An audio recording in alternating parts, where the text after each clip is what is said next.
बिस्मिल्लाहिर्रहमानिर्रहीम। अस्सलाम वालेकुम नाज़रीन, मैं अहमद फ़वाद हूँ और आप मेरा यूट्यूब चैनल देख रहे हैं। अहम ख़बरों, तजिए और तबसरे के साथ आज के व्लॉग में आपकी खिदमत में हाजिर हुआ हूँ। कुछ अहम तरीन और एक्सक्लूसिव तफसीलात आपके साथ शेयर करनी है। इमरान खान साहब के लिए बड़ी खुशखबरी है क्योंकि नून लीग का निशान शेर भी फारिग हो चुका है। साजिश तो ये की गई कि पाकिस्तान तहरीक इंसाफ का जो बल्ला है वो उनसे छीन लिया जाए, लेकिन शायद ये भूल गए थे कि इमरान खान साहब को ना इससे कुछ फ़र्क पड़ता है कि बल्ले का निशान उनके पास है या नहीं। इमरान खान को ना ही कुछ इससे फ़र्क पड़ता है कि उनके साथ कौन खड़ा हुआ है, ना ही इमरान खान साहब को इस चीज़ से कुछ फ़र्क पड़ता है कि उनके कितने लोग उनको छोड़कर जा चुके हैं। इस वक्त जो नाम है वो सिर्फ एक ही है और वो है इमरान खान का।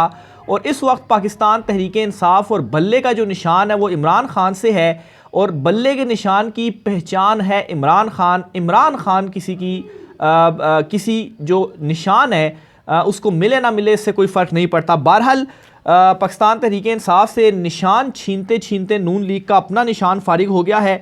अहम तरीन एक्सक्लूसिव डिटेल्स आपके साथ में शेयर करूंगा। जस्टिस बाबर सत्तार की जानिब से एक दबंग फैसला, बड़ा फैसला जारी किया गया है। अचानक ये फैसला सामने आया और इस फैसले के बाद दौड़ें लगवा कर रख दी हैं जस्टिस बाबर सत्तार ने। कुछ अहम तरीन और एक्सक्लूसिव डिटेल इस हवाले से भी आपके साथ शेयर करनी है। मरियम नवाज के कागजाते नामजदगी NA 119 से वापस मुस्तरद, मामला क्या है इस पर भी कुछ अहम तरीन और एक्सक्लूसिव डिटेल्स हैं। नवाज लीग घबरा कर पीछे हट चुकी है, कुछ अहम तरीन तफसीलात आपके साथ मैंने शेयर करनी है। सबसे पहले तो नाज़रीन आपको बताता चलूँ कि गुज़श्ता 2 साल में आप देखें कि पाकिस्तान तहरीक इंसाफ सिर्फ एक जमात को इलेक्शन से आउट करने के लिए कितना ज़ोर लगाया गया, क्या कुछ नहीं किया गया। 9 मई के बाद आप उठाकर मामलात को देख लें कि जो सख्त तरीन क्रैकडाउन पाकिस्तान तहरीक इंसाफ के ऊपर हुआ, इवन कि अभी पाकिस्तान तहरीक इंसाफ के ऊपर जो कुछ उनके साथ किया जा रहा है, इवन कि कागजात नामजदगी जमा नहीं करवाने दिए जा रहे। अब ये अलहदा बात है कि इमरान खान साहब ने इस हवाले से भी हिकमत अमली बना ली है और इमरान खान साहब एक बड़ा सरप्राइज़ देने जा रहे हैं। बज़ाहिर तो बहुत सारे हलकों में ये आपको लग रहा होगा कि कागजात नामजदगी छीने जा रहे हैं, जमा नहीं करवाने दिए जा रहे। बहुत सारे हलकों में तो कागजात नामजदगी जमा हो भी चुके हैं, लेकिन इसके बावजूद इमरान खान साहब के जो उम्मीदवार हैं वो एक से ज़्यादा तादाद में उन्होंने कागजात नामजदगी जमा करवाए हैं। और चूँकि अब ये मसला ही नहीं रहा पाकिस्तान तहरीक इंसाफ और इमरान खान साहब के लिए कि उनके पास कोई निशान हो या उनको कोई बड़ा नाम चाहिए इलेक्शन लड़ने के लिए, तो इस वजह से ये फ़र्क नहीं पड़ता कि कागजात नामजदगी जो है वो कोई आम वर्कर जमा करवा रहा है और वो इलेक्शन में हिस्सा ले रहा है। सिर्फ फ़र्क एक चीज़ से पड़ता है कि वो इमरान खान का उम्मीदवार हो। तो इसलिए ये जो इस वक्त बज़ाहिर चीज़ें नज़र आ रही हैं ये भी दुरुस्त हैं और ये नहीं होनी चाहिए थी। और इतना सख्त क्रैकडाउन कभी हिस्ट्री में वो लोग भी बोलना शुरू हो चुके हैं जो कि PTI के मुखालिफ थे, जो सहाफ़ी हज़रात PTI के मुखालिफ थे, उनमें से भी कई तो अभी तरह से उसी तरह ढीठ के ढीठ हैं, लेकिन कई एक बोलना शुरू हो गए हैं कि ये वक्त तो ज़िया के टाइम पर भी और कभी भी इतनी जो सख्ती थी वो हमने नहीं देखी। इवन के कागजात नामजदगी में जो गारंटर्स होते हैं या जो तायद कुनिंदा वगैरह होते हैं उनको भी सिक्योर पाकिस्तान तहरीक इंसाफ से कहा जा रहा है कि उनको भी सिक्योर करें। अब कागजात नामजदगी के हवाले से हमाद अजहर साहब की एक ट्वीट भी मैं आपके सामने रखता हूं, जिससे जो अभी सूरत हाल से बहुत सारे जो लोग परेशान थे कि पाकिस्तान तहरीक इंसाफ को अगर कागजात जमा नहीं कराने दिए जा रहे तो इलेक्शन कौन लड़ेगा। तो हमाद अजहर साहब लिखते हैं जी, ज़रूरी ऐलान, तहरीक इंसाफ के तमाम उम्मीदवार जो अपने कागजात जमा कराने में कामयाब हो चुके हैं वो अपने तजवीज़ और तायद कुनिंदा को महफूज मकामात तक पहुँचाएँ, कागजात की स्क्रूटनी तक इनको महफूज रखें। मुल्क में जंगल का कानून और तहरीक इंसाफ और अवाम का खौफ आसाब पर सवार हो चुका है। तो ये हमाद अजहर साहब ने इसकी तस्दीक भी की है जी कि तायद कुनिंदा और तजवीज़ कुनिंदा को भी आपने सेव करना है। बहरहाल पाकिस्तान तहरीक इंसाफ कागजात नामजदगी के हवाले से जो इमरान खान का सरप्राइज़ था वो बहुत जल्द आपको मिलेगा। फिर इसके अलावा अदलिया की साइड से एक्शन ले लिया गया है। जब से साइफर केस में ज़मानत हुई है उसके बाद अदलिया साइड से आप चीज़ों को बहुत तब्दील देखेंगे। कागजात नामजदगी जिनसे छीने जा रहे हैं अभी भी जो कुछ लोग हैं, वैसे तो बहुत सारे लोगों ने पाकिस्तान तहरीक इंसाफ के कागजात नामजदगी जमा करवा दी हैं, तो इलेक्शन इमरान खान सब सारे ही हलकों में लड़ेंगे। एक चीज़ तो ये क्लियर कर लें आप, ठीक है। और क्योंकि इमरान खान साहब ने तमाम सूरत हाल के वाले से पहले प्लानिंग की हुई थी, उनको पता था कि ये चीज़ें होनी है। बहरहाल आज कागजात नामजदगी जमा करवाने का आखिरी दिन है और अगर आज भी यही रवैया रहता है पाकिस्तान तहरीक इंसाफ के साथ, तो अदालतें आज भी लग गई हैं, लाहौर हाई कोर्ट खुली हुई है, तौहीन अदालत की कार्रवाइयाँ भी होंगी, जज साहब भी बैठ चुके हैं, और अब ये मेक श्योर किया जाएगा कि पाकिस्तान तहरीक इंसाफ के जो लोग कागजात नामजदगी जिनसे छीने गए हैं, जिनको जमा नहीं करवाने दिए जा रहे, जो हसन न्याजी थे, उनको लाहौर हाई कोर्ट ने ऑर्डर दिया था जी कि इनसे सिग्नेचर किए जाएँ, कागजात नामजदगी जमा करवाए जाएँ, लेकिन उसके बावजूद उन्हें अलाउ नहीं किया गया। तो अदालती अगर ऑर्डर है तो फिर जाहिर सी बात है ऐसा तो नहीं होगा कि अगर उनसे नहीं लिए गए तो वो अब इलेक्शन ही नहीं लड़ेंगे। तो सब कुछ चीज़ें नज़र आ रही हैं, अदलिया इसके ऊपर बैठ चुकी है, जज साहब आज अदालत लगाएंगे और तौहीन अदालत जिनके ऊपर होगी फिर वो भी किया जाएगा, क्योंकि हमने बड़ी तब्दीली देख ली है गुज़श्ता कुछ दिनों में अदलिया के अंदर। और दूसरा 30 तारीख आपको बताता चलूँ, क्योंकि फ़ाइनल जो लिस्ट होती है वो 30 तक लगती है, उससे पहले कागजात नामजदगी जब सबमिट होते हैं तो स्क्रूटनी वगैरह होती है, स्क्रूटनी के बाद एक हतमी फहरिस्त लगती है।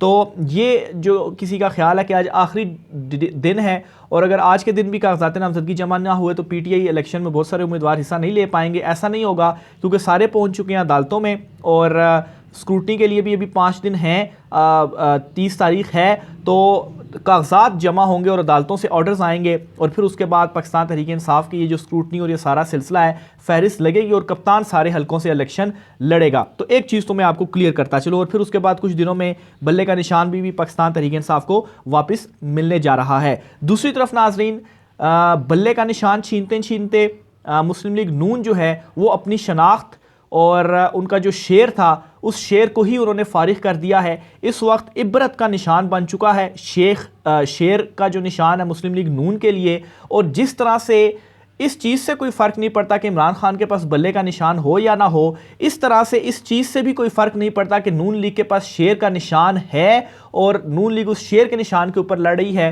क्योंकि अवाम अब निशानों से बहुत आगे चली गई है। उन्होंने बल्ला और शेर तो बहुत दूर की बात होगी है, उन्होंने इमरान खान को फोकस किया हुआ है और इमरान खान को अपनी ज़िद बना ली है। और नून लीग अगर शेर का निशान के साथ इलेक्शन लड़ेगी तो वो ज़्यादा इबरत का निशान बनेगी, क्योंकि नफ़रत का निशान इस वक्त बन चुका है अवाम के अंदर जो शेर है। तो जो शेर का और फिर दूसरे नंबर पर लोग टिकट भी बहुत सारे नून लीग का नहीं ले रहे कि शेर के निशान के ऊपर हमने नहीं लड़ना, हम आज़ाद लड़ लेंगे, इस वजह से कि शेर के निशान के ऊपर हमने नहीं लड़ना। तो आपने दूसरी साइड पर ताकत का इस्तेमाल करके पीटीआई से बल्ला छीना है, लेकिन इस वक्त अवाम जो है उन्होंने शेर को ऐसा रिजेक्ट कर दिया है कि शेर का निशान खुद ब खुद फारिग हो चुका है और वो ऐसा इबरत बन चुका है कि उसके ऊपर अब इलेक्शन लड़ना मुहाल है। पिछले 2 साल में इन्होंने क्या क्या नहीं किया और उससे हुआ क्या।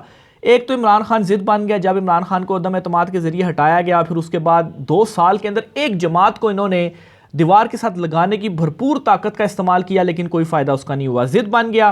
फिर दूसरी तरफ इस वक्त नून लीग की जो सूरत हाल है पंजाब में, इवन के केपी, सिंध और बलूचिस्तान तो आप छोड़ दें कि नून लीग वहाँ पर होगी ही होगी, ठीक है, वहाँ पर सब केपी तो पीटीआई का पक्का है, बलूचिस्तान मिक्स रहेगा, सिंध जो है वो पीटीआई और पीपल्स पार्टी मिक्स रहेगा। जहाँ तक पंजाब है तो पंजाब में पीटीआई है। नून लीग की कोशिशें थी लेकिन उनका इत्तेहाद टूट चुका है। इस वक्त नून लीग का इस्तेकाम पाकिस्तान पार्टी के साथ भी टूट चुका है, काफ लीग के साथ भी टूट चुका है और MQM के साथ भी टूट चुका है। तो जो नून लीग ये समझ रही थी कि हम सुपर लाडले हैं और हमारे सरों पर हाथ है और हमें पंजाब मिल जाएगा, तो अब उनकी ये भूल है कि उनको पंजाब मिलेगा। अब इस तरह से नहीं होने वाला, सूरत हाल तब्दील हो चुकी है और इस वक्त जो ताकतवर हैं वो नवाज शरीफ के ऊपर भी एतबार करने के लिए तैयार नहीं है।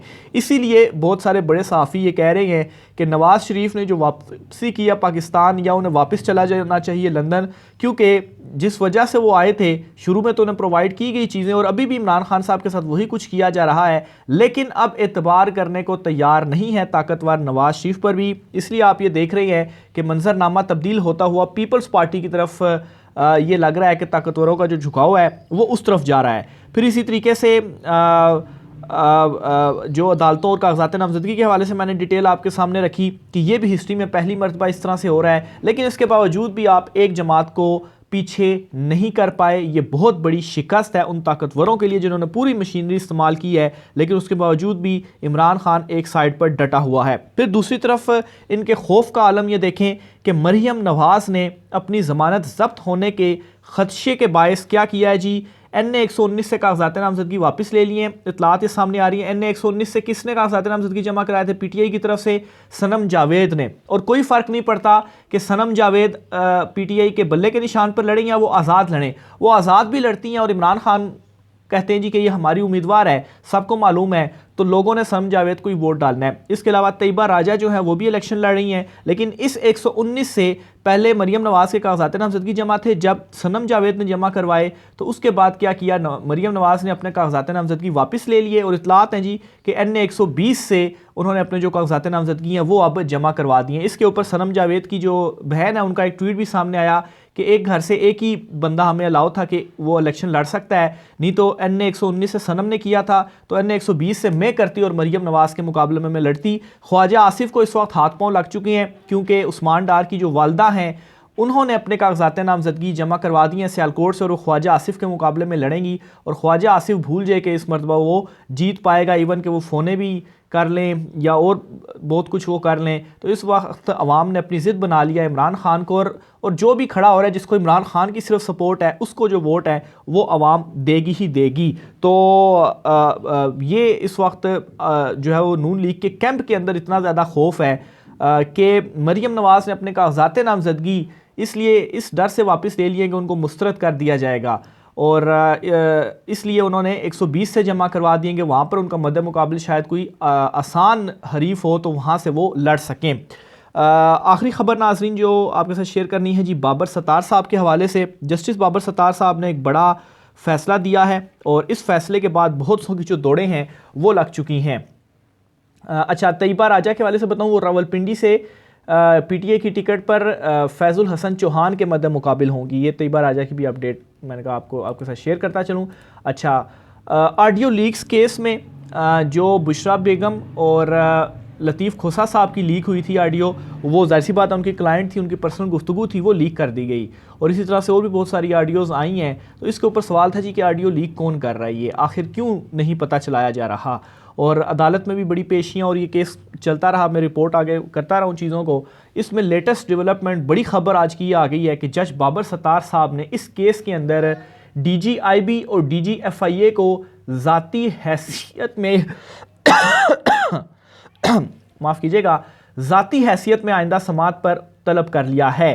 तफसीलात के मुताबिक ऑडियो लीक्स केस में इस्लामाबाद हाई कोर्ट ने हुक्म जारी कर दिया है कि DGIB और DGFIA 19 फरवरी को ज़ाती हैसियत में तलब हों, और अब ये पता चलाया जाएगा कि कौन ये ऑडियो रिकॉर्ड करता है और कौन लीक करता है। और इसमें यह भी है कि कोई बैरूनी किसी कंपनी से शायद ली जाए खिदमात के वो ये पता करके दें। लेकिन आगे खबर जो है वो डिटेल इसकी सुने। अदालत ने मोबाइल सर्विस और लैंडलाइन फ़ोन कंपनियों को भी ऑडियो लीक्स केस में फरीक बनाकर नोटिस जारी कर दिए हैं। इनके बाबर सत्तार साहब इस मामले के ऊपर डट चुके हैं और दौड़े लगवा कर उन्होंने रख दी हैं सबकी। पता बताया नहीं जा रहा था। अटॉर्नी जनरल ने खैर कहा है कि किसी को ये राइट नहीं है कि वो ऐसे ऑडियो टैप करे और फिर उसके बाद लीक करे, ठीक है, लेकिन ये नहीं बता रहे जी कि किसने कौन ये करता है। तो इसके ऊपर बाबर सत्तार साहब डट भी गए और एक्शन भी ले लिया और ये बड़ा उन्होंने काम कर दिया है। अच्छा, फरीक बना दिया है जी, हुक्म दिया है कि रिपोर्ट जमा कराएं कि क्या PTA इंटेलिजेंस या कानून नाफिज करने वाले किसी इदारे ने कॉल्स इंटरसेप्ट करने के लिए रब्ता किया। ये भी बताएं कि किस अथॉरिटी के तहत कानूनी इंटरसेप्ट काम करता है और सार्फिन के फ़ोन कॉल्स या दीगर मालूमात रियासती इदारों से कैसे शेयर की जाती हैं। चेयरमैन PTA आइंदा समात पर ज़ाती हैसियत में पेश होकर अदालत को ब्रीफ करेंगे मोबाइल फ़ोन सार्फिन की कॉल्स का डेटा महफूज बनाने के लिए क्या इकदाम किए जा सकते हैं। तो सबकी दौड़े लगवा दी हैं उन्होंने, और अब लग ऐसे रहा है कि बाबर सत्तार साहब ये वाला सिलसिला ख़त्म करेंगे कि जो ऑडियो रिकॉर्डिंग वगैरह होती है। अदालत ने हुक्म दिया है कि चेयरमैन PTA और मेंबर्स PTA रिपोर्ट के साथ इसके दुरुस्त होने का बयान हल्फी भी जमा कराएं। अदालत ज़रूरी समझती है कि तमाम मोबाइल फ़ोन ऑपरेटर्स को भी फरीक बनाकर जवाब तलब किया जाए। टेलीकॉम ऑपरेटर्स लाइसेंस में टेलीफोन कॉल्स को सुनने या रिकॉर्ड करने के लिए कानूनी तौर पर मुदाखलत पर रिपोर्ट पेश करें और PTA इंटेलिजेंस एजेंसी या कानून नाफिज करने वाले इदारों के साथ मुतलका ख़तो किताबत से आगाह करें। ये भी बताएं कि किसी भी रियासती अथॉरिटी से अपने सार्फिन का डेटा शेयर करने का क्या तरीक़ाकार है। जस्टिस बाबर सत्तार ने तहरीरी हुक्मनामे में इस्तफसार किया कि बुशरा बीबी और लतीफ़ खोसा की ऑडियो टेप कैसे लीक हुई, ऑडियो किसने लीक की, अकाउंट होल्डर कौन है। IB इस हवाले से तहकीकात करके तफसीली रिपोर्ट जमा करवाए। खुफिया एजेंसी ने वजारत दिफा के जरिए ऑडियो लीक्स पर इतनी अपनी रिपोर्ट जमा कराई है जिसमें बताया गया कि खुफिया एजेंसी के पास सोशल मीडिया पर मालूमात जारी करने के सोर्स के तयन की सलाहियत नहीं है। अदालत ने कहा कि आईबी गैर कानूनी तौर पर ऑडियो लीक करने वाले सोशल मीडिया अकाउंट और शेयर करने वालों का तयन करे और तहकीकात करके 3 हफ्ते में रिपोर्ट जमा कराए। डीजी आईबी आइंदा समात पर बताएं कि शहरियों की सर्वेलेंस कौन कर सकता है और क्या रियासत पाकिस्तान के पास इस गैर कानूनी सर्वेलेंस को रोकने की सलाहियत है।